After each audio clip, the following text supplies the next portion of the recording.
Hello guys, welcome back to my channel. কেমন আছো তোমরা সবাই? আশা করছি ভীষণ ভালো আছো। ভগবানের কাছে প্রার্থনা করি তোমরা সবসময় খুব ভালো থেকো। তো চলে এসেছি আজকে আরও একটা নতুন ব্লগ নিয়ে। আগের ব্লগে তোমাদেরকে শেয়ার করিয়েছিলাম যে আমরা বাগদা বিচ থেকে বেরিয়ে যাচ্ছি, আমাদের ট্যুর কমপ্লিট। তো আমরা বাড়ি এসে গেছি। আর বাড়ি আসার এটা দুদিন পর হয়তো বা মাঝে একটা দিন পর এই ব্লগটা আমি করেছিলাম। তো এখন বেরিয়ে গেছি টোটোয় করে, দেখতেই পেলে।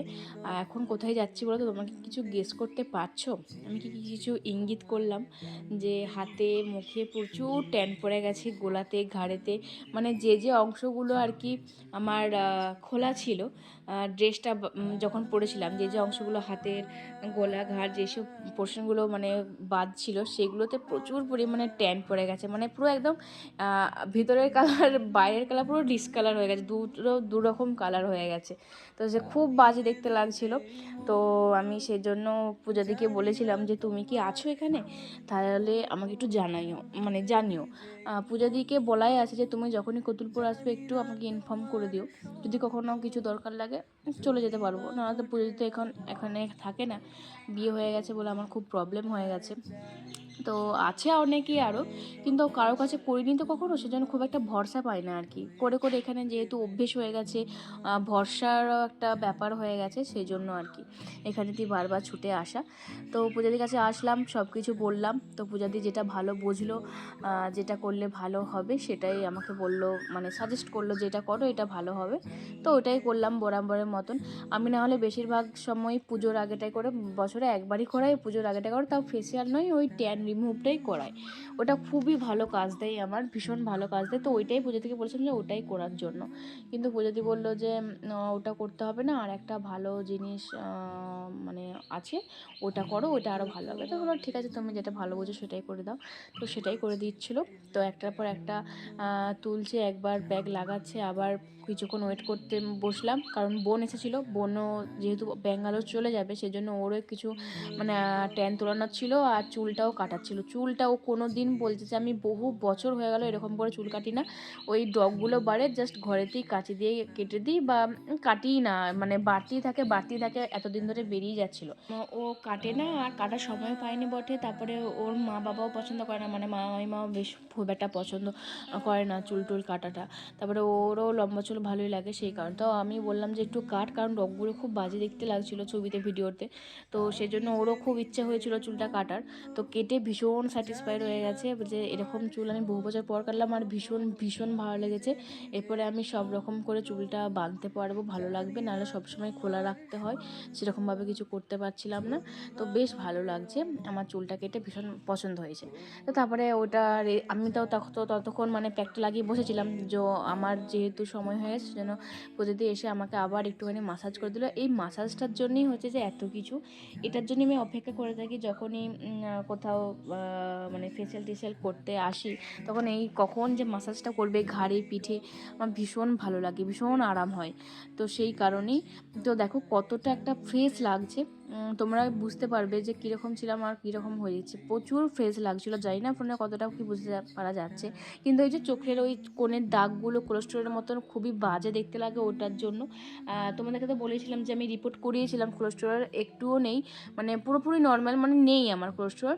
কিন্তু ওইটা বললো ডাক্তার যে তোমাদের ফ্যামিলির যেহেতু সবার আছে, এটা জিনগত প্রবলেম, সেই কারণেই তোমাদের এটা হচ্ছে, কিন্তু কোলেস্টেরল তোমাদের নেই।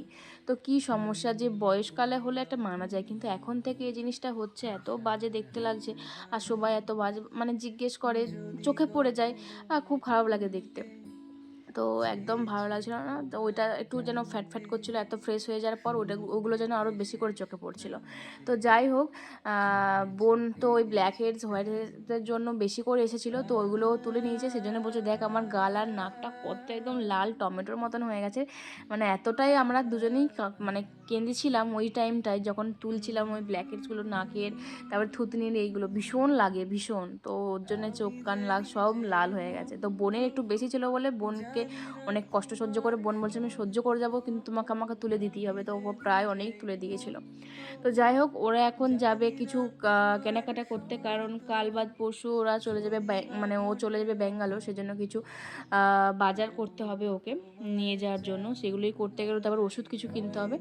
আর ও যেহেতু আমাদের দাদাদের দোকানে কখনো আসেনি, মানে ও চলে যাওয়ার পর তো দোকানটা হয়েছে, তো সেই কারণে ফ্রেন্ডস ক্যাফেতে কখনো আসেনি। তো দাদা বলেছিল যে যাবার সময় অবশ্যই একবার কিন্তু এখানকে আসবি, দেখা করে যাবি।